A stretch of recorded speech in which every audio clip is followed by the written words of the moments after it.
E se uma revolução, feita em nome da igualdade, terminasse criando uma realidade pior que a anterior? A Revolução dos Bichos, de George Orwell, é uma fábula que traz alertas políticos a respeito do totalitarismo e também contra qualquer outro sistema que possua o poder concentrado em suas mãos. Esse livro quase não foi publicado, sofreu resistência política, foi rejeitado por algumas editoras e continua sendo proibido em alguns países. Mas também foi eleito como uma das 100 melhores obras da língua inglesa publicadas entre os anos de 1923 e 2005. Prazer, meu nome é Gisele, seja muito bem-vindo ao meu canal e hoje nós vamos conversar sobre A Revolução dos Bichos, de George Orwell. Então pegue uma cadeira porque a conversa vai ser um pouquinho longa, mas prometo que vai ser proveitosa. E se você gosta de análises literárias, de um conteúdo bem mais completo sobre o livro, aproveita para deixar o like e compartilhar, porque esse tipo de conteúdo dá um trabalhão para fazer, viu? Já é a segunda vez que eu tô gravando esse vídeo, porque a primeira vez deu errado por conta do áudio. Mas com fé em Deus vai dar certo agora. Bom, esse livro é uma alegoria à Revolução Russa de 1917 e à ascensão de Joseph Stalin no poder. E Orwell escreve esse livro como uma crítica ferrenha aos ideais comunistas operados na União Soviética. Antes, gostaria de relembrar o esqueleto das minhas análises. Eu costumo dividi-la em 4 tópicos. Começo a falar sobre o autor, depois sobre o contexto histórico do livro, logo em seguida eu falo sobre a história com spoiler e, por fim, a minha cosmovisão cristã sobre o livro. Vamos começar falando sobre o autor. George Orwell não é o nome que constava no seu RG. Na verdade, ele se chamava Eric Arthur Blair. Foi um escritor e jornalista inglês que nasceu na Índia, mas logo na infância se mudou para o Reino Unido. George ele defendia o socialismo, mas era completamente avesso ao totalitarismo, e isso é muito importante, porque tem pessoas que, ao lerem esse livro, acreditam que ele também está fazendo uma crítica ao socialismo, mas não, é apenas ao totalitarismo. Ele trabalhou um tempo na polícia, mas logo largou tudo para se tornar escritor e quis experimentar uma vida de pobreza. Isso mesmo, você não ouviu errado, experimentar. Ele abriu mão do conforto para sentir na pele, na prática, como funciona a desigualdade social. E essa experiência deu origem a um livro chamado Na Pior, em Paris e Londres. Orwell também lutou na Guerra Civil Espanhola, ao lado dos republicanos e contra os defensores do fascismo. Período esse que cresceu a sua aversão ao totalitarismo. A partir desse episódio surge o seu livro chamado Homenagem à Catalunha, onde ele relata sobre a sua experiência nessa guerra como voluntário. Ele faz uma crítica a respeito das disputas que aconteceram entre os próprios grupos antifascistas e como essas divisões internas enfraqueceram a resistência republicana. Orwell também levou um tiro na sua garganta que quase levou à sua morte, mas ele conseguiu sobreviver, embora a sua voz tenha sido permanentemente afetada. Agora vamos falar sobre o contexto histórico desse livro, mas antes vou dar só uma pinceladinha a respeito das características gerais que estão presentes nas obras do George Orwell. Nas suas obras costuma-se ter sátira, alegoria política, existe uma recorrência grande em relação a temas como desigualdade social, relações de poder, críticas sociais também. Suas obras geralmente possuem também um caráter distópico, como é o caso de 1984. E alegórico, como é o caso da Revolução dos Bichos. O contexto histórico da Revolução dos Bichos foi a Segunda Guerra Mundial. Foi nesse período que esse livro foi escrito, tendo sido publicado um pouco depois do final do conflito. Quanto ao contexto político, a obra é uma alegoria da Revolução Russa de 1917 e ao processo que levou o stalinismo. Outro ponto a se considerar é que George Orwell ele morava no Reino Unido. Só que o Reino Unido era aliado da União Soviética contra a Alemanha nazista. Então imagine, a Inglaterra, onde o autor mora, era aliada da União Soviética. E aí o George decide escrever um livro contra o regime soviético. Fácil imaginar que não foi simples conseguir a publicação desse livro. Além da crítica ao regime soviético, a gente também tem a comparação de Stalin a um porco, né? O bicho que representa Stalin nesse livro aqui é o porco Napoleão. No fim das contas, a partir da publicação desse livro, poderia gerar embaraços a Stalin. Na China, esse livro continua proibido. No mundo islâmico, ele foi banido. E na Coreia do Norte, não preciso nem dizer, né? Ninguém conhece. E quase a gente perde a oportunidade de conhecer esse livro, porque um míssil atingiu o apartamento do autor em Londres, onde estava o seu manuscrito original. Foi luta atrás de batalha para esse livro vir a público. Agora vamos à parte da história. Vai ter spoiler, como eu falei, e também eu vou trazer algumas conexões históricas da Rússia para facilitar o nosso entendimento. Existe uma fazenda chamada Granja do Solar, em que o dono é chamado de Senhor Jones. Só que nessa fazenda, os animais não estão nada satisfeitos com esse cara. Eles trabalham incansavelmente para o Senhor Jones, sem usufruírem do fruto dos seus esforços. A comida é regrada, eles são castigados, trabalham muitas vezes até a exaustão. E alguns nem chegam ao fim da vida porque são levados para o abate. De forma alegórica, a Granja do Solar representa a Rússia, enquanto que o Senhor Jones representa o czar Nicolau II, um imperador russo. Diante dessa realidade dura, um porco chamado Major, que já está bem velhinho, se reúne com os animais para fazer um discurso. Nesse discurso, ele fala sobre a vida miserável que eles estão levando e incentivam a rebelião, na perspectiva, na esperança de que eles possam ter um futuro melhor. O desejo dele é que eles possam produzir para si mesmos, desfrutarem de uma vida justa, feliz e serem livres. Na página 12, o Major diz o seguinte: nascemos, recebemos o mínimo alimento necessário para continuar respirando. E os que podem trabalhar são exigidos até a última parcela de suas forças. No instante em que nossa utilidade acaba, trucidam-nos com hedionda crueldade. Por meio desse discurso, ele afirma que todos os humanos são inimigos e todos os animais são camaradas. E para facilitar ainda mais o entendimento entre eles, chegou-se o lema de que o que quer que ande sobre duas pernas é inimigo e o que quer que ande sobre quatro pernas ou tenha asas é amigo.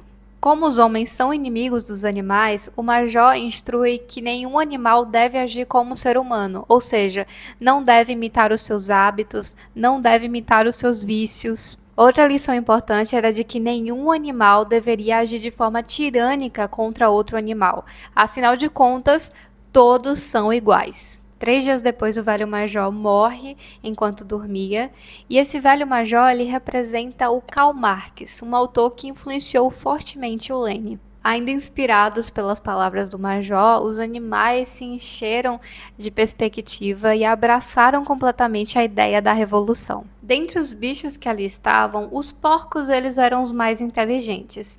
Então eles organizaram de forma sistemática os ensinamentos do Major e passaram tudo aquilo para os outros animais. Aqui aparecem 3 porcos de destaque nessa revolução. Nós temos o Napoleão, Bola de Neve e o Garganta. Napoleão representa Joseph Stalin. Já o Bola de Neve representa o Trotsky, enquanto que o Garganta faz analogia a uma imprensa que é controlada pelo Estado e também a propaganda soviética. Esses 3 porcos pegaram os ensinamentos do porco Major e os transformaram em um sistema de pensamento chamado animalismo. De forma alegórica, esse animalismo diz respeito ao marxismo, ou de forma mais específica, ao socialismo soviético. Na página 20 diz o seguinte: os discípulos mais fiéis eram os 2 cavalos de tração, Sansão e Quitéria. Ambos tinham enorme dificuldade em pensar qualquer coisa por si próprios. Movidos pelos ideais do animalismo, os animais conseguiram colocar o Senhor Jones e todos os seus peões para fora, e a partir dessa expulsão eles ficam com a granja somente para eles, e eles mudam o nome da Granja do Solar para a Granja dos Bichos. Em semelhança à Revolução Russa, o povo também estava cansado do poder arbitrário e abusivo do czar Nicolau II. Em face do contexto de miséria e desigualdade, facilmente introduziu-se ideias marxistas e socialistas na Rússia a ponto de gerar manifestações. Mas além desses problemas em relação à pobreza e desigualdade, outros episódios também contribuíram para que acontecesse a Revolução Russa. Como, por exemplo, a derrota da Rússia no conflito contra o Japão, que agravou a situação socioeconômica do país. Outro episódio foi o Domingo Sangrento, que foi um dia em que os operários e trabalhadores decidiram fazer um protesto pacífico reivindicando melhores condições de vida. Mas em resposta, o Nicolau II mandou metralhar todo mundo. Por isso que o nome se chama Domingo Sangrento, porque houve muitas mortes e muito sangue derramado naquele dia. Outro episódio que contribuiu para a Revolução Russa foi a participação da Rússia, que já estava fragilizada na Primeira Guerra Mundial. Isso resultou em milhares de soldados mortos, inflação altíssima e crise de abastecimento alimentar. Em 1917, a Revolução Russa acontece e, em resumo, é instaurado um governo socialista. O czar e toda a sua família, bem como todos aqueles que trabalhavam com ele no palácio, foram mortos. Voltando aqui para a história, após a expulsão do Sr. Jones, os animais eles elaboram 7 mandamentos. Esses mandamentos eles vão resumir o animalismo. Vou citar aqui para vocês. O primeiro, qualquer coisa que ande sobre 2 pernas é inimigo. O que andar sobre 4 pernas ou tiver asas é amigo. Terceiro, nenhum animal usará roupa. Quarto, nenhum animal dormirá em cama. Quinto, nenhum animal beberá álcool. Sexto, nenhum animal matará outro animal. E sétimo, todos os animais são iguais. Napoleão e Bola de Neve tomavam a frente nas decisões, embora um não concordasse com o outro. Já o Garganta, ele era o porta-voz de Napoleão e Bola de Neve. Ele usava sempre da sua persuasão e oratória. Os porcos faziam as resoluções e os animais votavam. Mas esses animais eles não conseguiam pensar por si mesmos a ponto de eles mesmos elaborarem propostas políticas. Na Granja dos Bichos também tinha um cavalo chamado Sansão. Esse cavalo ele era muito admirado pelos bichos, pela sua força, pela sua dedicação. É tanto que o seu lema era trabalharei mais ainda. E quando surgia qualquer contratempo, ele dizia como mantra, trabalharei mais ainda, como se isso fosse resolver os problemas. Sansão aqui representa a classe trabalhadora. Já a mimosa é uma égua que não gostava de acordar cedo para trabalhar. Ela mantinha relações às escondidas com outros seres humanos, gostava de uma vida fácil, ou seja, ela não era fiel ao animalismo. A gata era morna, não era nem lá nem cá, tudo dependia do que lhe favorecesse. O burro, chamado Benjamin, era o mais inteligente. Era bem velho, mas muito sábio. A respeito da revolução, ele não emitia nenhuma opinião. Ele nem dizia se gostava e nem se desgostava. Por conta da dificuldade dos bichos de conseguirem ser alfabetizados, os porcos eles resumiram os 7 mandamentos em uma única frase: 4 pernas bom, 2 pernas ruim. As ovelhas elas passaram a reproduzir essa frase o tempo todo, como uma espécie mesmo de reprodução sem raciocínio. Tudo parecia correr bem, o sistema parecia ser justo, até que os animais perceberam que a comida não estava sendo repartida de forma igualitária. Uma ordem havia sido dada, sem o consentimento dos animais, de que todos os frutos que caíssem das árvores deveriam ser destinados aos porcos e que o leite deveria ser misturado nas suas comidas. Os bichos ficaram bem chateados por essa recém-desigualdade que começava a despontar no animalismo, mas o Garganta apareceu para apaziguar. Garganta disse mais ou menos o seguinte: camaradas, não pensem besteira, não é nem por egoísmo nem por privilégio. Na verdade, a gente nem gosta de maçã, nem gostamos de leite. Nós somos trabalhadores intelectuais e zelamos por vocês. Portanto, precisamos cuidar da nossa saúde. Ou seja, na verdade, nós estamos consumindo maçã e leite por vossa causa. E é claro que os animais acreditaram e a manipulação só tinha começado. No decorrer da história também acontecem alguns conflitos externos, como o caso do Sr. Jones e alguns aliados que tentam reaver a fazenda novamente, mas os animais obtêm êxito no conflito. Bola de Neve também passa a ser mais reconhecido nesse conflito, nessa luta contra o Sr. Jones, por conta da sua coragem, por ele ter enfrentado o ex-dono sem titubear, mesmo após ter sido alvo, né, do Sr. Jones, dele ter atirado contra o Bola de Neve. Mas é interessante que nesse episódio dessa luta, desse conflito, a gente não vê nenhuma menção à Mimosa e nem a Napoleão. Todos os animais estão ali lutando contra o Sr. Jones e os aliados, mas a gente não vê menção a nenhum momento acerca desses dois personagens. Mimosa é aquela que eu falei que é a égua metida besta, que não é fiel ao animalismo. E por falar nela, depois de um tempo ela nem fica mais na granja dos bichos. Na verdade, ela se torna propriedade de outro homem. No período que ela estava lá na Granja dos Bichos, ela recebia às escondidas de um funcionário de outra fazenda torrões de açúcar, fitas de cabelo que ela escondia de todo mundo. Então, praticamente, ela se vende por torrões de açúcar. Provavelmente, a Mimosa ela representa a aristocracia que foge do país, que foge da Rússia após a Revolução. Como eu havia dito, Bola de Neve e Napoleão não se bicavam. Eles não se davam bem. Se um falava que A era bom, o outro dizia que B era melhor. Cada animal se afeiçoava a um líder. Alguns gostavam mais do Bola de Neve e outros gostavam mais do Napoleão. Em certo dia, Bola de Neve ele propõe a construção de um moinho. Ele diz que essa construção vai ser muito importante porque vai gerar energia elétrica para a granja e vai facilitar futuramente o trabalho dos animais, a ponto deles trabalharem apenas 3 dias por semana. No entanto, a construção do moinho de vento demoraria 1 ano para ser finalizada.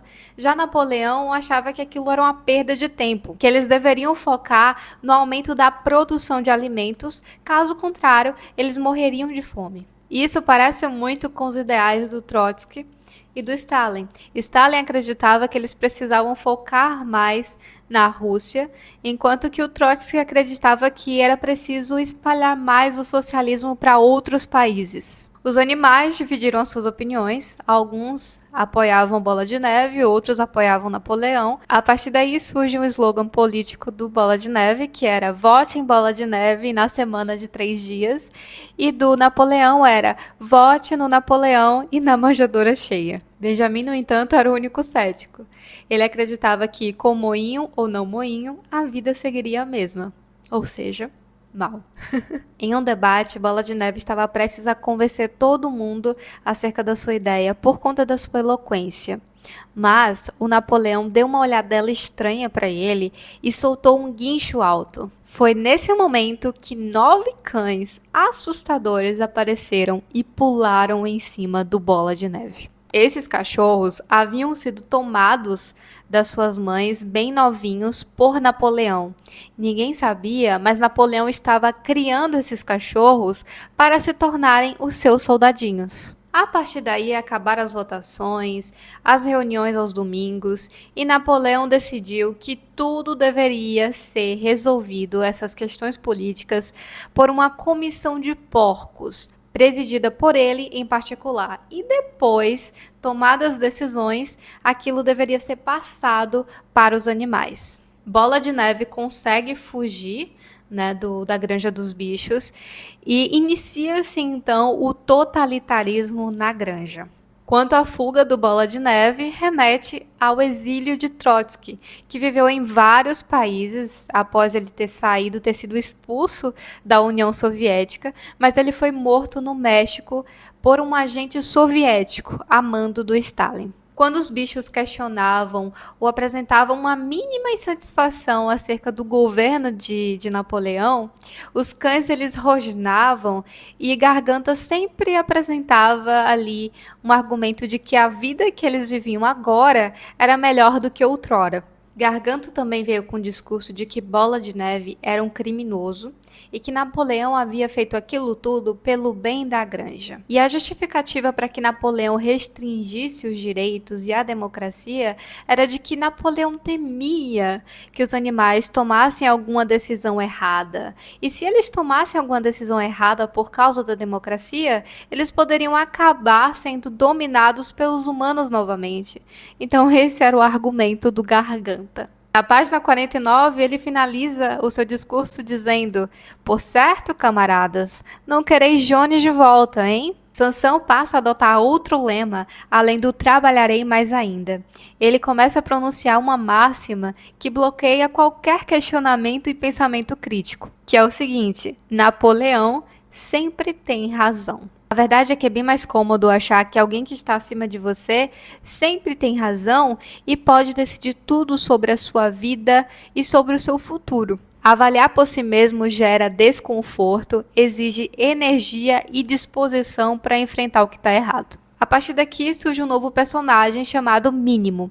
Mínimo é um porco que faz músicas, poemas que vão ludibriar os animais e vão enaltecer a figura do Napoleão e os seus feitos. Apesar do alarde que o Napoleão fez em relação ao moinho de vento, ele chega a dizer que os animais iriam construir o moinho de vento sim. Todo mundo fica, meu Deus, como assim? Ele não era contra o moinho de vento, agora ele voltou atrás.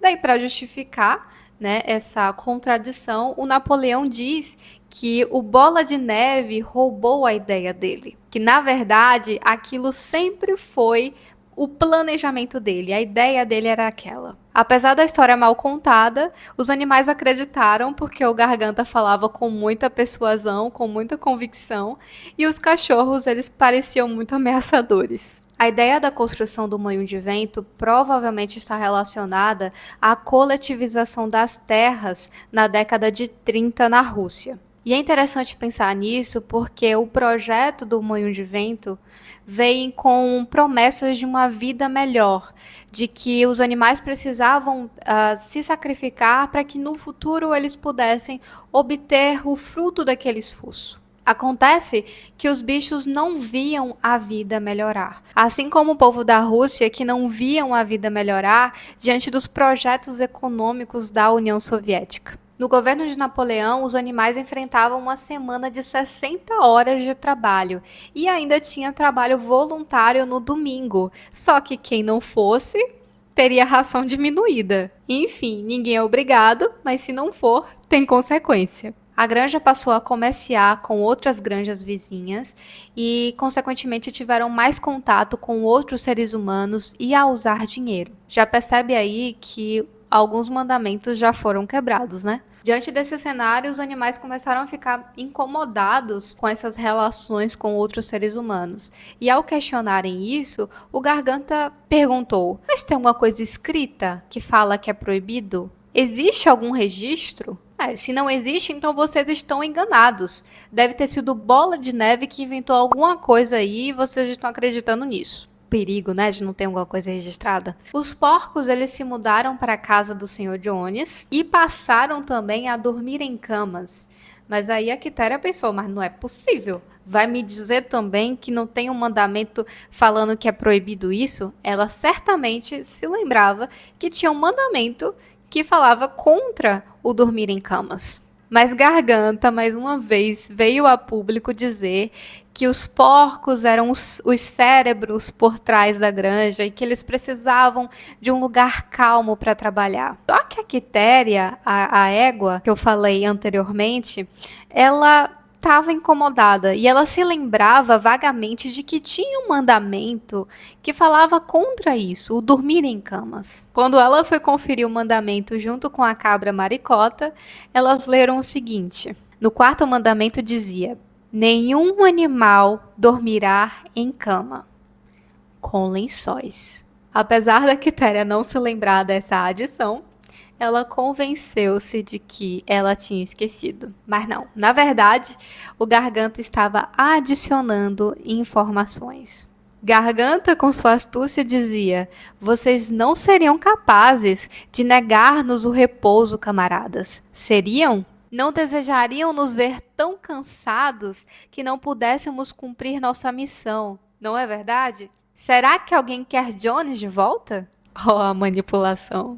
Ao longo da história, os mandamentos vão sendo quebrados e alterados sem que os animais percebam. A comida dos animais também havia sido reduzida, mas era preciso ocultar esse fato para o resto do mundo. E para isso, Napoleão usou o Sr. Wiper, que era um advogado. Esse homem passou a divulgar que tudo corria bem na Granja dos Bichos e que o animalismo estava tendo êxito. E para tudo que corria mal, a culpa era destinada ao Bola de Neve. Ele se tornou a razão de tudo aquilo que era mal sucedido, como o fantasma que estava ali para atrapalhar o êxito do animalismo, tirando assim a responsabilidade de Napoleão e o inocentando das más decisões que ele tomava. E por mais absurdo que pareça ser, tudo fazia sentido quando era falado de forma persuasiva e com convicção, para um público, para um povo que esquecia da sua própria história e dos seus próprios ideais,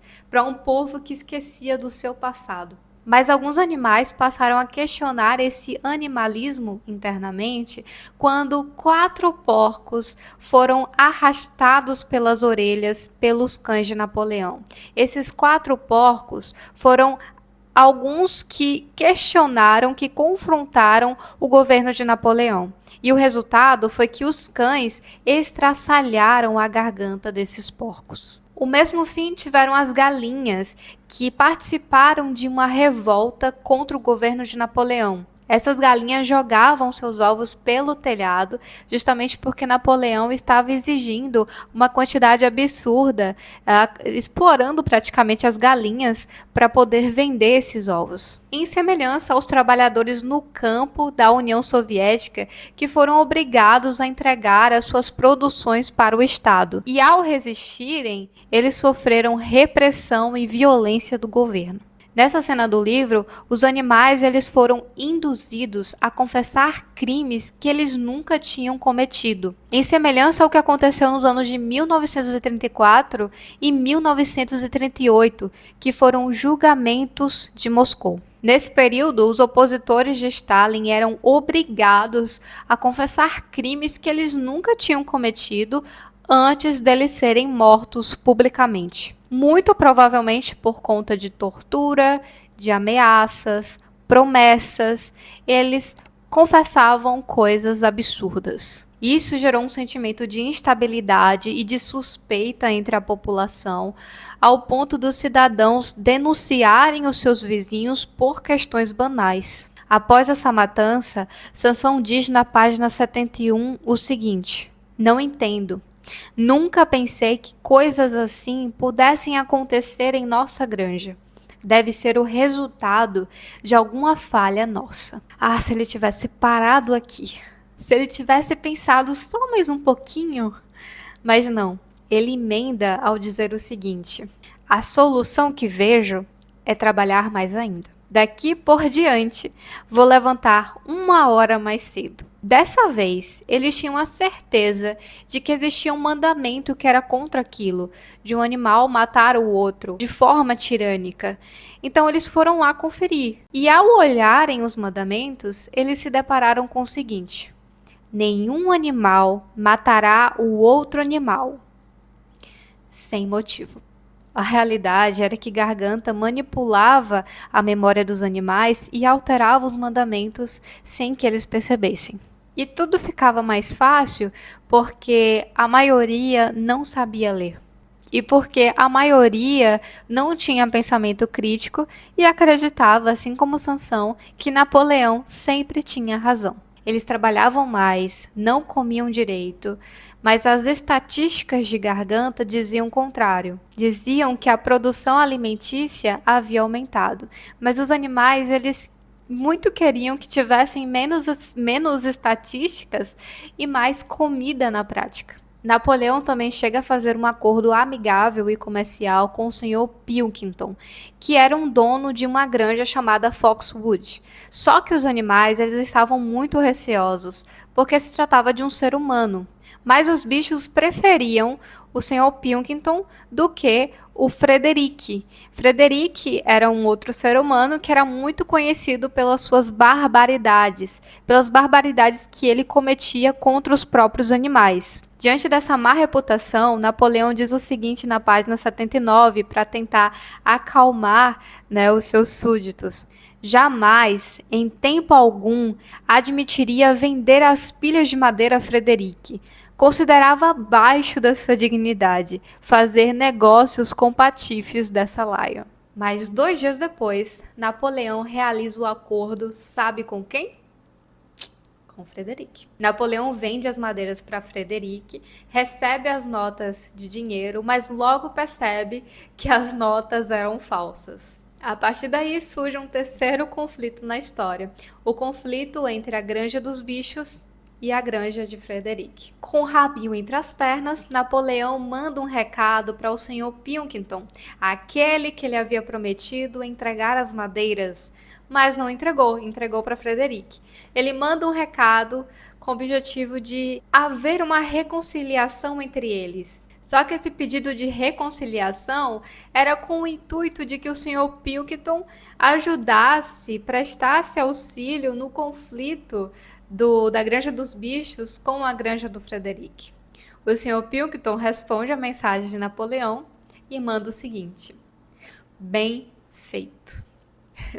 Eu amo essa parte. Embora tivessem conseguido expulsar Frederic e os seus aliados do território deles, o resultado do confronto levou à destruição do moinho e muitos animais morreram. Garganta ficou totalmente ausente do conflito e ele só aparece no momento que a poeira abaixou. Ele celebra a vitória, mas os animais estão completamente arrasados. Sansão chega até a dizer o seguinte: vitória? Que vitória? Eles destruíram o moinho de vento. Nosso trabalho de 2 anos. Aqui começam os lampejos de lucidez. E isso nos deixa na expectativa de que esses animais consigam chegar na realidade das coisas, que eles consigam entender o que de fato está acontecendo. Mas a escuridão volta a engolir essa faísca de novo. Depois desse episódio, a vida continuou dura, os animais viviam em escassez de alimento, tinham animais que já tinham uma idade avançada, mas não tinham ainda se aposentado. No entanto, havia mais discursos, desfiles, canções, e os animais ficavam eufóricos por conta do festejo, ao ponto de esquecerem que estavam com a barriga vazia. Aqui no Brasil a gente também tem disso. A gente tem o carnaval, o São João, o futebol. Essa é a famosa política do pão e circo. Napoleão também anuncia projetos, melhorias de vida, promessas de progresso, mas tudo na aparência. Como, por exemplo, garantir auxílios e bolsas populistas quando a gente tem o problema do desemprego só crescendo. Como, por exemplo, as construções e reformas de escola, como se isso bastasse, quando não há preocupação com ensino de qualidade. Assim como as construções de hospitais, quando o sistema ainda é precário e faltam funcionários. Tudo isso é tapar o sol com a peneira. Talvez sejamos como Benjamin. Estamos conscientes da manipulação, não somos facilmente enganados, mas nós não fazemos nada. Não fazemos nada nem por nós e nem pelo próximo. O sonho de Sansão era conseguir se aposentar e estava próximo de acontecer. E a gente cria até uma expectativa, porque ele é um dos animais que mais trabalham e a gente também torce por ele, sabe? De que pelo menos ele consiga descansar. Mas antes de se aposentar, Sansão adoece de tanto trabalhar. Napoleão mente ao dizer que vai levá-lo a uma clínica para ser tratado, quando na verdade ele coloca Sansão dentro de uma carroça e nessa carroça está escrito matadouro de cavalos. Eles iriam sacrificar Sansão, que deu a sua vida pelo animalismo. Justamente porque Sansão já não servia mais nada para eles. Aqui vemos Benjamin reagindo pela primeira vez. Aqui ele corre junto com os outros animais para tentar alcançar aquela carroça. E eles começam a gritar, a avisar a Sansão que eles estão levando ele para o matadouro. Aos berros, eles não sabem se Sansão está conseguindo ouvi-los, mas eles percebem que Sansão começa a reagir. Sansão, ele vai dando alguns coices no interior da carroça, mas acontece que a força que ele tinha, que era tão elogiada pelos outros animais, havia abandonado ele.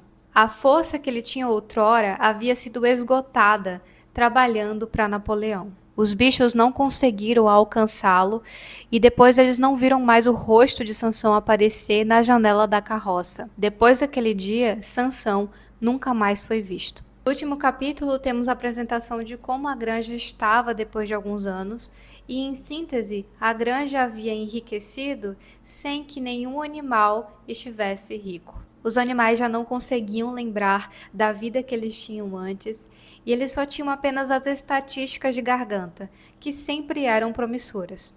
Os porcos passaram a andar sobre duas patas, e as ovelhas, tendo sido ensinadas por garganta, começavam a dizer em uníssono: 4 pernas bom, 2 pernas melhor.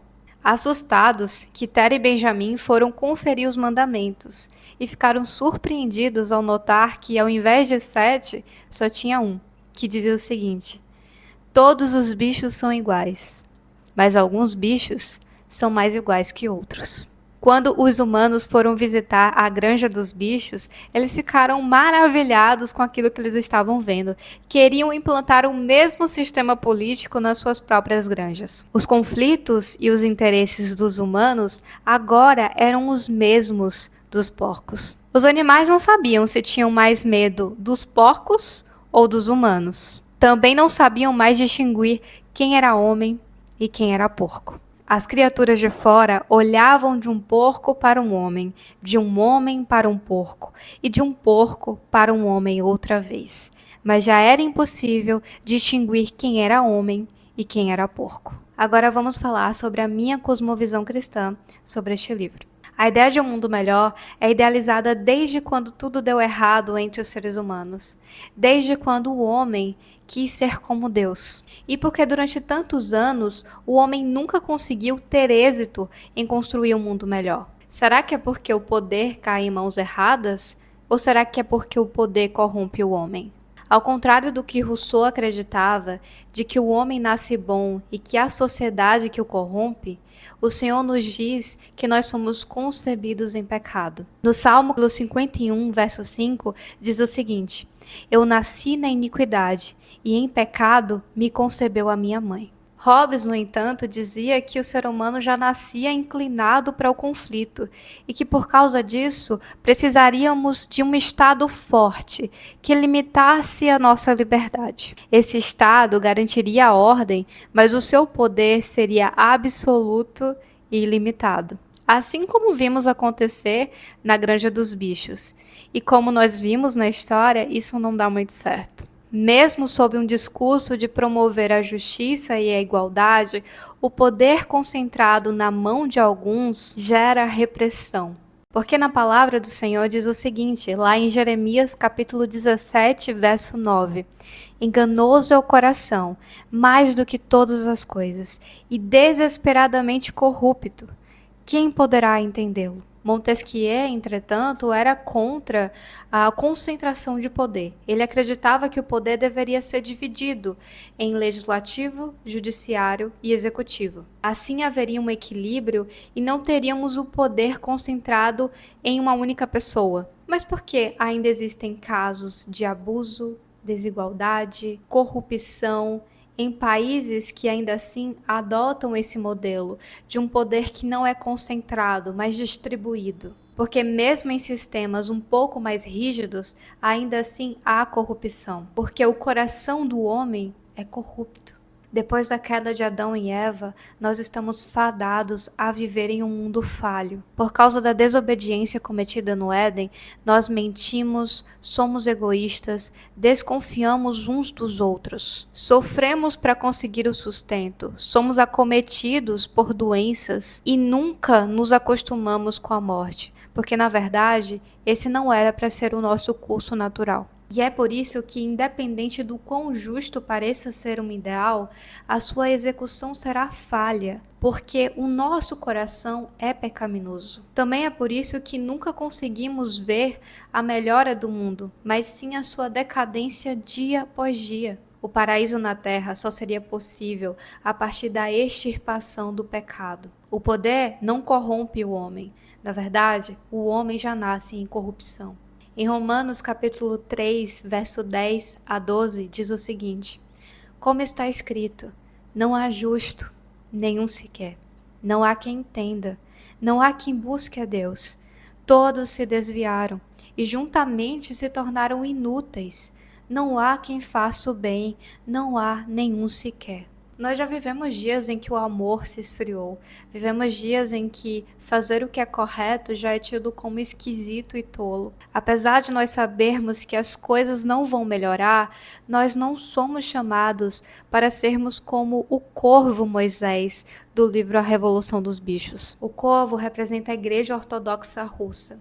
E esse corvo ele pregava para os animais sobre um paraíso. Ele pregava uma promessa de um mundo melhor para esses animais que estavam sofrendo e que trabalhavam arduamente. De fato, a promessa de redenção é algo bíblico, mas não é bíblico a conformidade com a desigualdade. Em que pese os cristãos encontrem esperança no mundo vindouro, nós não somos chamados a nos conformar com as injustiças e as disparidades sociais. Pregar sobre o reino vindouro como alívio, sem instigar a propagação desse reino no mundo atual, é alienação.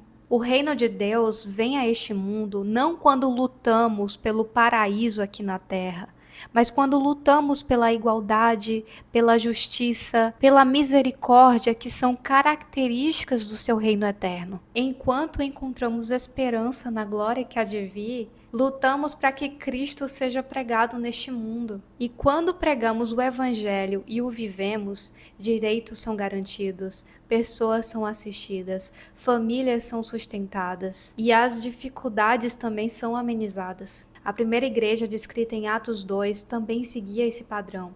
Ninguém passava por necessidade. Os irmãos, na verdade, vendiam seus próprios bens e repartiam com aqueles que precisavam. Também partiam o pão em conjunto e viviam em comunhão.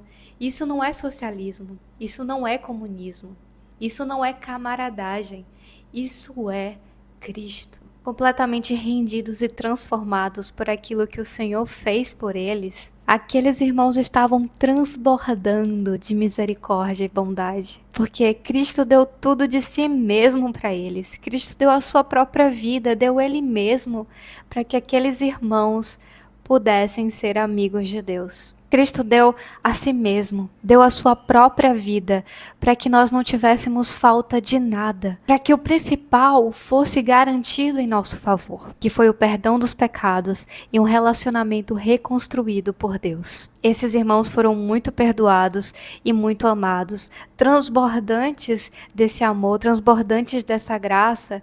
Facilmente eles estendiam o amor ao próximo. Talvez nós sejamos como Benjamim.